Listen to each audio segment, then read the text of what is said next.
Дорогие друзья, инициативная группа совместно с бельгийскими правозащитными организациями проводит акцию протеста против депортации чеченских беженцев в Россию, в страну, где существует реальная опасность для их жизни и здоровья, в страну, в которой не существует понятия права человека или они полностью игнорируются, в страну, совершившую геноцид над чеченским народом. В данный момент идет подготовка депортации Албакова Ислама с Бельгии в Россию. Мы должны противостоять этой депортации. Мы призываем вас выйти на демонстрацию и потребовать остановить практику депортации в России.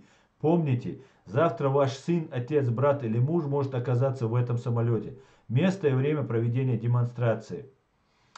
Боливар де Ватерлоу, 115 1000, Брюссель, Бельгия, в 16:00. 16:00 6 апреля 2021 года. Призываю всех поддержать данную акцию и данную инициативную группу.